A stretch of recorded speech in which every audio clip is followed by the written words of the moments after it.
Magandang umaga at maligayang pagbabalik. Gusto kong ihinto mo muna ang lahat ng ginagawa mo ngayon dahil ang ibabahagi ko sa iyo ay maaaring ang pinakamahalagang 7 minuto sa buong paglalakbay mo sa kalusugan.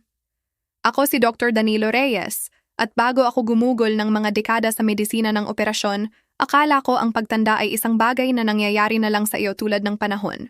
Hindi mo ito makokontrol. Titiisin mo na lang. Mali ako? At ang pananaliksik na nagpapatunay nito ay nasa mga peer-reviewed journal na hindi kailanman babasahin ng karamihan. Pero ikaw, babasahin mo. Dahil ngayon, dala ko ito ng diretso sa iyo.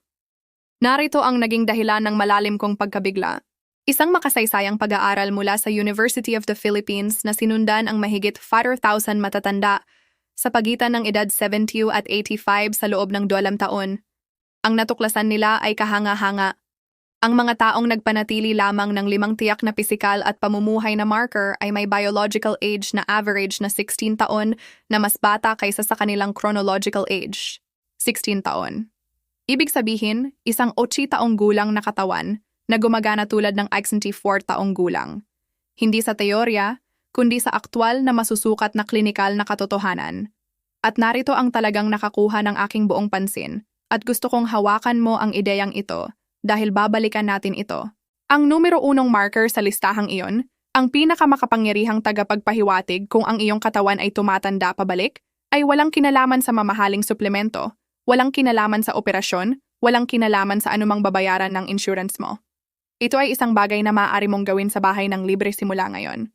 At ipinapangako ko sa iyo na ito ay magugulat sa iyo. Ngayon, bago tayo sumabak, gusto kong tanungin ka ng personal. Ilagay ang iyong edad sa comments sa ibaba at sabihin mo sa akin, ano ang isang pisikal na bagay na dati mong nagagawa na nais mong magawa muli? Binabasa ko ang bawat komento sa channel na ito. Lahat. Ang inyong mga kwento ay mahalaga sa akin at hinuhubog nila ang nilalaman na ginagawa ko para sa inyo. Ngayon, bibilang tayo pababa mula 5 hanggang 1, 5 marker ng reverse aging na niraranggo mula makapangyarihan hanggang kahanga-hanga. Kung magagawa mo ang lahat ng 5 ito, sasabihin ko sa iyo ng may medikal na kumpiyansa, hindi ka lang tumatanda ng mabuti, kundi tumatanda ka ng pabalik. Magsimula tayo sa numero 5. Ang numero 5 ay isang bagay na halos bawat matanda ay pinayuhan na iwasan at ang maling impormasyon sa medisina ay nagkakahalaga ng mga taon ng buhay ng mga tao.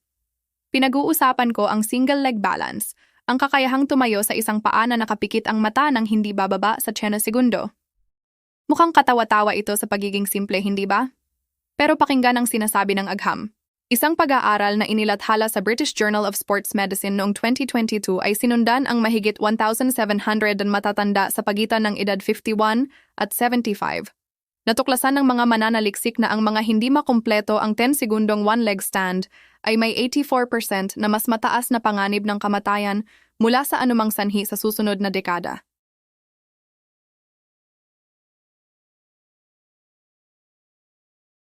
Pagkatapos ng edad 60, ang iyong proprioceptive system, iyon ang internal GPS na ginagamit ng iyong nervous system upang malaman kung nasaan ang iyong katawan sa espasyo, ay nagsisimulang lumala sa rate na humigit kumulang 1% bawat taon.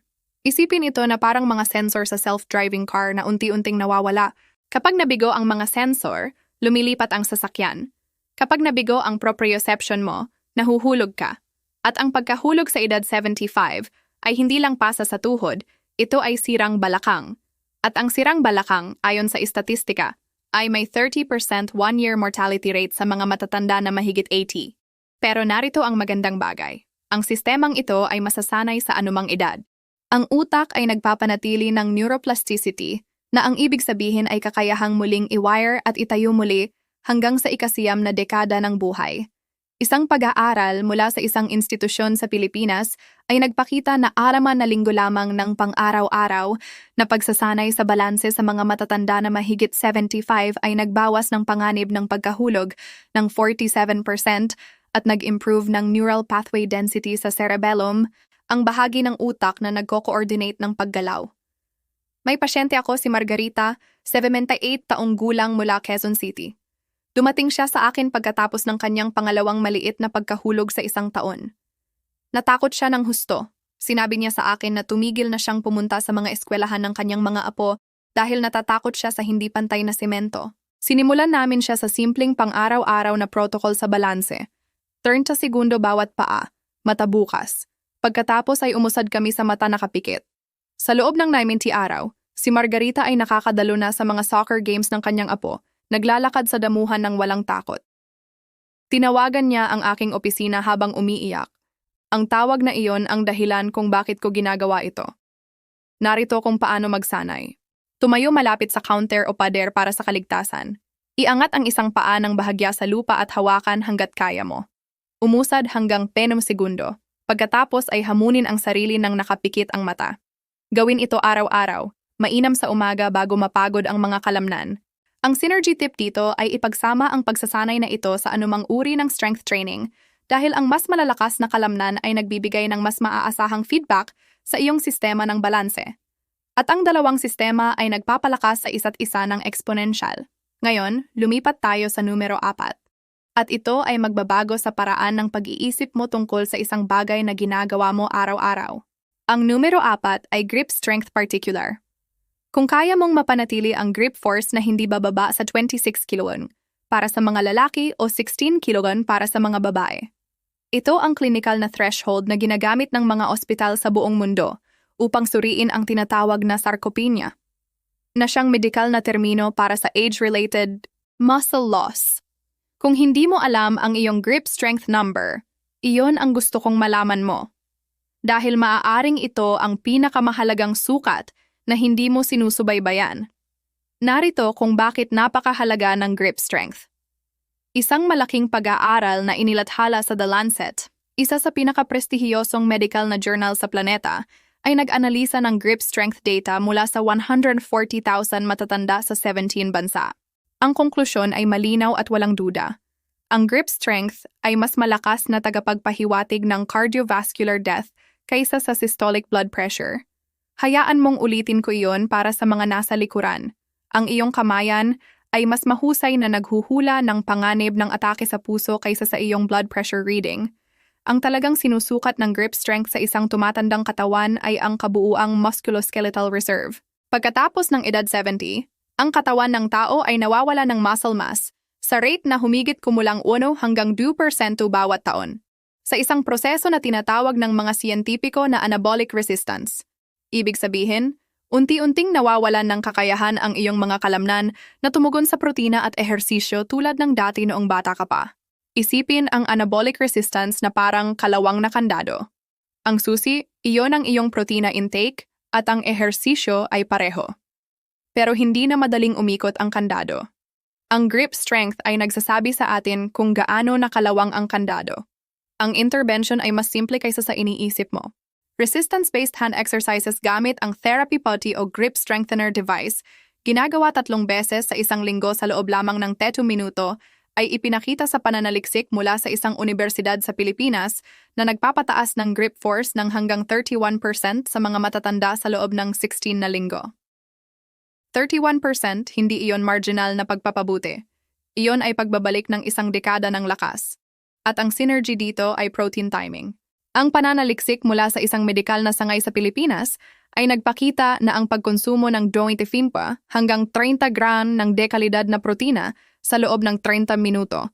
Pagkatapos ng ehersisyo, hindi 2 oras pagkatapos, kundi sa loob ng 30 minuto, ay nag-uudyok ng 50% na mas malaking muscle protein synthesis response sa mga matatanda na mahigit 65 kumpara sa pagkonsumo nito sa random na oras.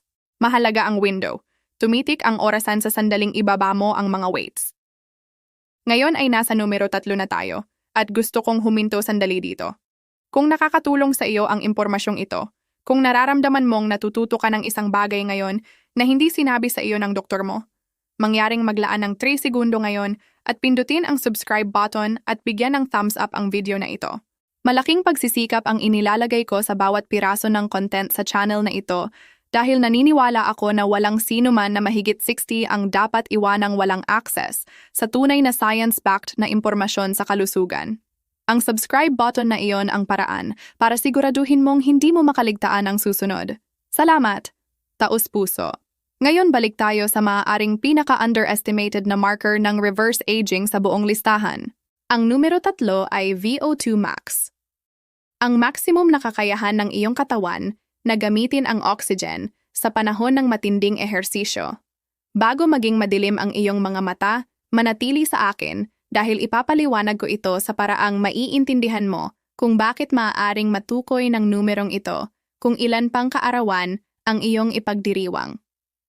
Ang VO2 max ay sukatan ng kahusayan ng iyong makina. Isipin ang iyong cardiovascular system bilang isang delivery company. Ang VO2 max ay nagsasabi kung ilang pakete, iyon ay oxygen. Ang kumpanyang iyon ay makakapag-deliver sa iyong mga kalamnan sa isang takdang panahon. Kapag bata ka, ito ay mabilis at mahusay na serbisyo. Sa oras na marating ng karamihan ang uwaimba ng walang intervention, ito ay parang isang solong driver na kalahating retired na. Ang pananaliksik mula sa mga institusyon sa Pilipinas ay nagpakita na ang VO2 max ay bumababa sa rate na humigit kumulang 10% bawat dekada pagkatapos ng edad 30. At ang rate na iyon ay bumibilis ng malaki pagkatapos ng 65. Pero narito ang numerong magugulat sa iyo. Isang pag-aaral na inilathala sa isang prestihiyosong journal ay natuklasan na ang mga nasa top 25% ng cardiorespiratory fitness para sa kanilang age group ay may 5 beses na mas mababang panganib ng all-cause mortality kaysa sa nasa bottom 25%. 5 beses. Hindi 5%, 5 beses. Ngayon, hindi mo kailangang tumakbo ng marathon upang mapabuti ang iyong VO2 max. Sa katunayan, para sa mga matatanda na mahigit 70, ang pagtakbo ay madalas hindi ang tamang tool. Ang ipinapakita ng pananaliksik ay ang interval-style walking alternating sa brisk pace sa loob ng 30 segundo at comfortable pace sa loong 90 segundo, inuulit ng 8 hanggang 10 beses ginagawa 4 na araw sa isang linggo ay makakapagpataas ng VO2 max ng hanggang 12% sa loob lamang ng 8 linggo sa mga sedentaryong matatanda. Iyon ay mula sa klinikal na pagsubok sa isang universidad sa Pilipinas. At ang mga resulta ay napakahalaga, kaya tinawag ito ng mga mananaliksik na potensyal na fountain of youth sa anyo ng ehersisyo. Gusto kong sabihin sa iyo tungkol kay Roberto, 73 taong gulang, retired na bombero mula Cebu City. Dumating si Roberto sa akin dahil hindi niya kayang lakarin mula sa kanyang sasakyan hanggang sa entrance ng grocery store nang hindi hingal na hingal. Nasiraan siya ng loob. Siya ay isang lalaking tumakbo papasok sa mga nasusunog na gusali sa loob ng 30 taon. Sinimulan namin siya sa interval walking. Wala nang iba pang nagbago. Ang pattern ng paglalakad lamang. Sa loob ng tema linggo, sinabi ni Roberto sa akin na nilakad niya ang 18 holes ng golf ng walang cart sa unang pagkakataon sa loob ng 6 na taon. Nagpadala siya sa akin ng larawan. Nakangiti siya ng malapad, hawak ang putter, at nasa mesa ko pa rin ang larawang iyon. Ang synergy tip para sa VO2 max ay ito. Ipagsama ang iyong interval walking sa magnesium supplementation, particular ang magnesium glycinate, 300 hanggang 400 mg sa gabi. Ang pananaliksik ay nagpakita na ang sapat na antas ng magnesium ay kailangan para sa optimal na mitochondrial function. At ang mitochondria ay ang maliliit na power plants sa loob ng iyong mga selula na talagang gumagamit ng oxygen na dinideliver ng iyong cardiovascular system. Kung kulang sa magnesium, tumatakbo ng may mababang kapasidad ang mga power plant na iyon, kahit gaano ka pa kasikla. Ang lahat ng sanggunian sa agham ay nasa description sa ibaba. Ang numero 2 ay isang bagay na labis na hindi inaasahan, kabaligtaran sa sinabi sa karamihan ng mga matatanda, kaya halos nag-aatubili akong sabihin ito, pero kailangan. Dahil ang ebidensya ay napakalakas, at ang katahimikan dito ay, sa totoo lang, isang pagkabigo sa medisina. Ang numero 2 ay explosive movement, partikular ang kakayahang bumangon mula sa upuan patungo sa nakatayong posisyon ng mabilis nang walang gamit ng kamay sa ilalim ng 1 segundo. Alam ko ang iniisip mo, mukhang mapanganib iyon. Mukhang kabaligtaran sa dapat gawin ng isang 70 taong gulang. Pero pakinggan mo ako dahil ang agham sa likod nito ay lubusang magbabago sa iyong pagtingin sa kakayahan ng iyong katawan. Isang pag-aaral na inilathala sa isang journal ay nag-analisa ng movement data ng mahigit 3,000 matatanda sa pagitan ng edad 60 at 82. Natuklasan nila na ang tinatawag nilang neuromuscular power, ang kakayahang gumawa ng puwersa ng mabilis, hindi lang panatilihin ito, ang pinakamahalagang pisikal na tagapagpahiwatig kung mananatiling independent o mangangailangan ng tulong sa pamumuhay sa loob ng 50 taon. Hindi lakas lamang, hindi endurance lamang, ang bilis ng paglikha ng puwersa.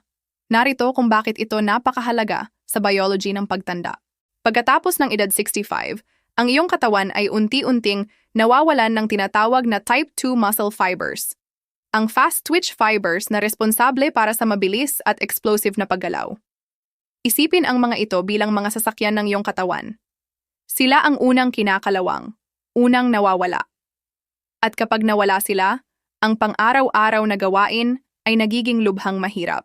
Ang paghawak sa sarili kapag nadapa. Ang pagbangon mula sa mababang upuan. Ang mabilis na pag-react upang ligtas na lumabas sa bangketa. Lahat ng ito ay nangangailangan ng type 2 fiber activation. Kapag nawala, nangyayari ang pagkahulog. Nawawala ang kalayaan.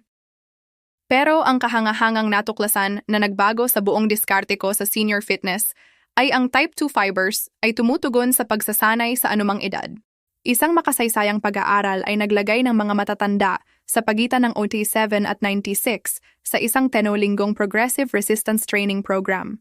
Ipinakita ng mga kalahok ang 174% na pagtaas sa lakas ng kalamnan at makabuluhang pagpapabuti sa bilis ng paglalakad at kakayahang umakyat ng hagdan. 174% sa mga taong papalapit sa 90 taong gulang. Kaya, paano magsanay ng explosive power ng ligtas? Ang sagot ay sit-to-stand practice ng may layunin. Umupo at tumayo mula sa matibay na upuan, hindi sa malambot na sofa. At sa pagbangon, sadyang subukang tumayo ng mabilis hanggat komportable at ligtas. Layunin na walang gamit ng kamay. Simulan sa 10 repetitions 2 beses sa isang araw. Sa loob ng mga linggo, unti-unting dagdagan ang bilis. Maaari mo ring idagdag ang maliit na pagtapak o heel raise sa itaas ng paggalaw upang lalong ma-recruit ang fast-twitch fibers. Kailangan kong sabihin sa iyo tungkol kay Elena, 81 taong gulang mula Davao City. Tinawagan ng anak ni Elena ang aking opisina, hindi si Elena mismo. Sinabi niya sa akin na tumigil na ang kanyang ina sa pag-upo sa anumang upuan na hindi recliner dahil natatakot siyang hindi na makabangon. Si Elena ay kusang naglilimita sa kanyang mundo upang maiwasan ang kahihiyan at takot. Nang kausapin ko si Elena, ang kalungkutan sa kanyang boses ay malinaw. Sinimulan namin siya sa chair stand training, dahan-dahan, maingat, nang may buong respeto sa kanyang bilis. 6 na buwan pagkatapos, tinawagan muli ako ng anak ni Elena. Ngayon ay tumatawa dahil nakabangon na ang kanyang ina mula sa sahig pagkatapos maglaro kasama ang kanyang mga apo. Mula sa sahig, sa edad 81. Sinabi niyang hindi na voluntaryong nakaupo sa sahig ang kanyang ina sa loob ng mahigit 10 taon. Ang synergy tip para sa explosive power ay creatine monohydrate, 3 hanggang 5 dinner bawat araw ininom ng regular.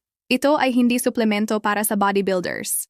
Ang pananaliksik ay nagpakita na ang creatine supplementation sa mga matatanda na mahigit 65, kasama ang resistance exercise, ay nagpapataas ng lean muscle mass, nagpapabuti ng lakas, at partikular na nagpapahusay sa fast-twitch fiber recruitment.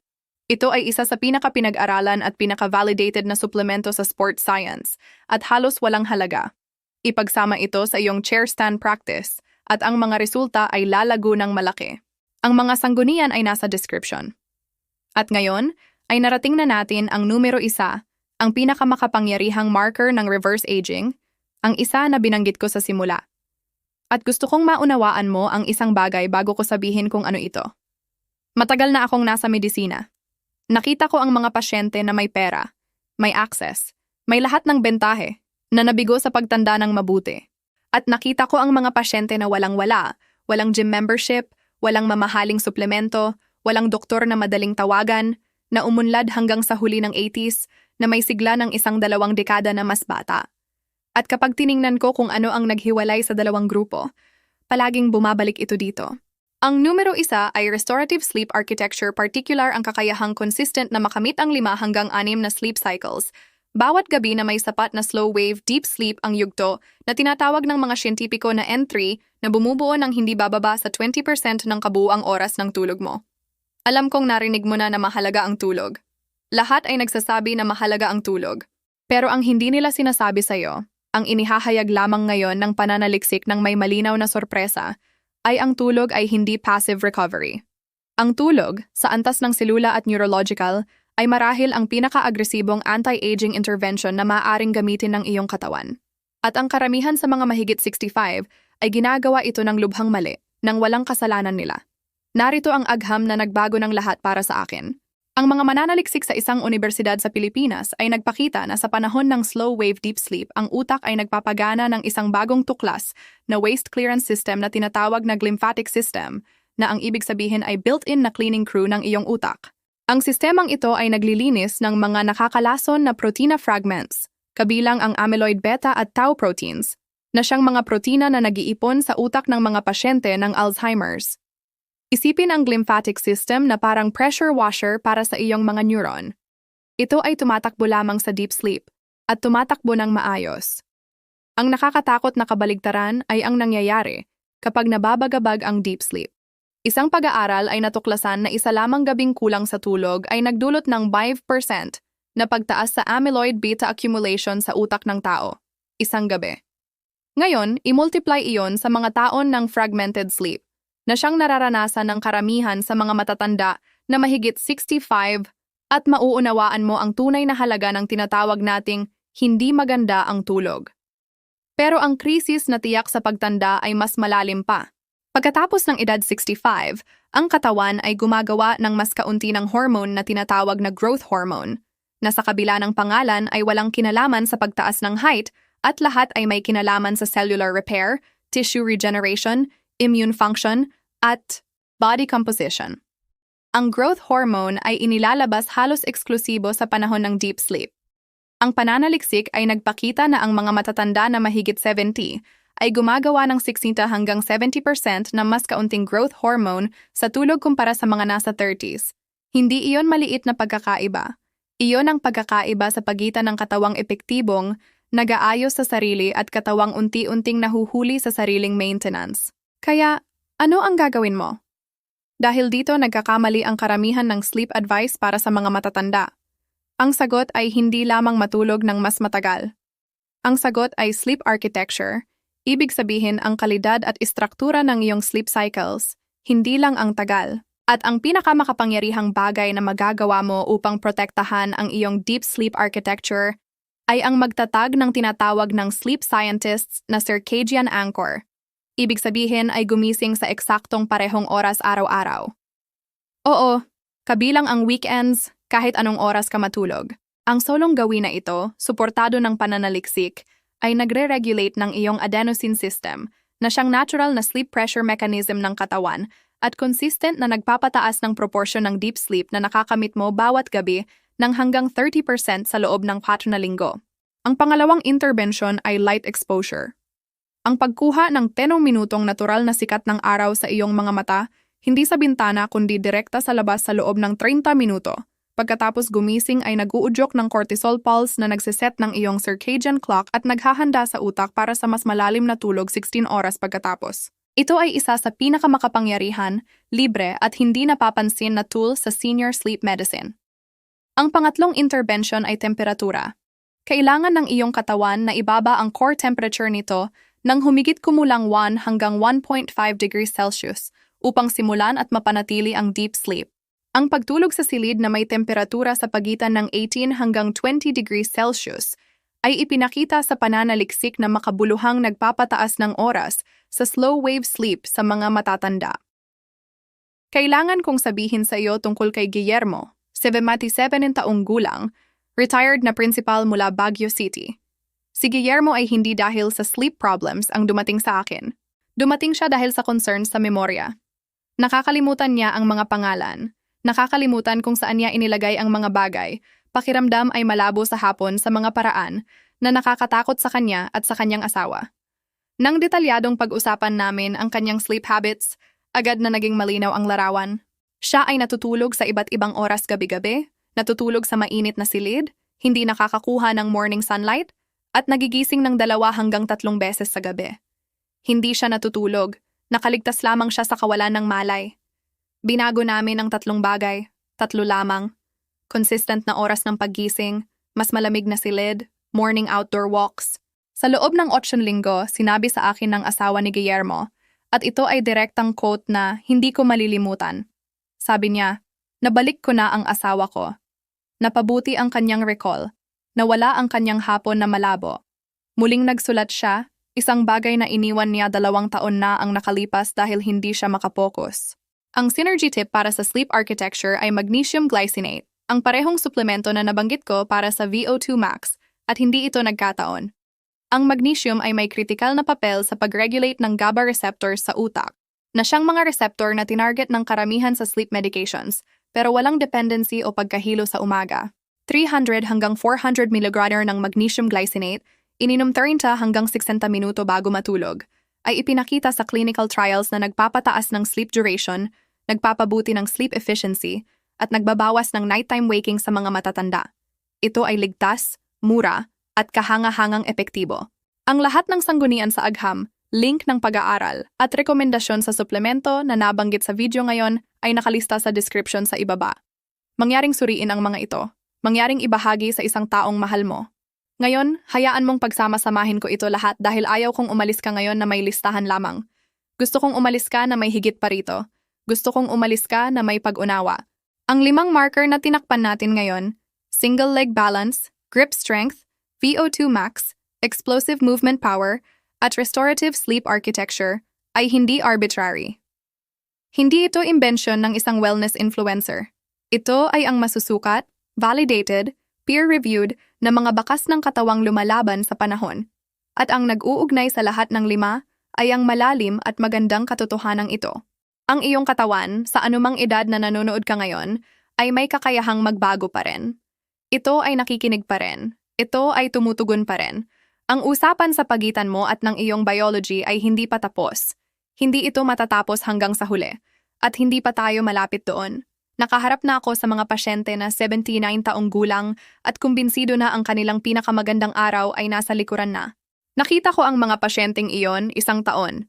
Pagkatapos na naglalaro kasama ang mga apo, naglalakbay, nagluluto, tumatawa, nabubuhay, hindi lamang nakalaligtas kundi tunay na nabubuhay dahil may nagbigay sa kanila ng tamang impormasyon at tamang tool sa tamang sandali. Ang sandaling iyon para sa iyo ay ngayon na. Ang iyong kalayaan ay sulit na ipaglaban. Ang iyong kalidad ng buhay ay sulit sa bawat morning walk, bawat grip exercise, bawat consistent na oras ng paggising. Hindi ka nabuhay ng ganito katagal at nakamit ang ganitong karunungan upang dahan-dahang lumiit sa isang upuan. Kailangan pa rin ng mundo ng kung ano ang mayroon ka. Kailangan pa rin ng iyong pamilya na buo kang naroroon at ang iyong katawan, ang kahanga-hanga, matatag at pambihirang katawang iyon ay handang sorpresahin ka kung bibigyan mo ito ng pagkakataon. Hindi kailanman huli, hindi iyon platitude. Ito ay isang klinikal na katotohanan. Kung ang video na ito ay may kahulugan sa iyo ngayon, mangyaring mag-subscribe sa channel na ito at ibahagi ito sa isang taong kailangang marinig ito sa iyong buhay. At gusto kong malaman kung alin sa 5 marker na ito ang pinaka-nagulat sa iyo. O sabihin mo sa akin kung ilang taon ka na. At ano ang isang pisikal na layunin na itinakda mo para sa iyong sarili sa taong ito? Iwanan sa comments. Kita-kita tayo sa susunod.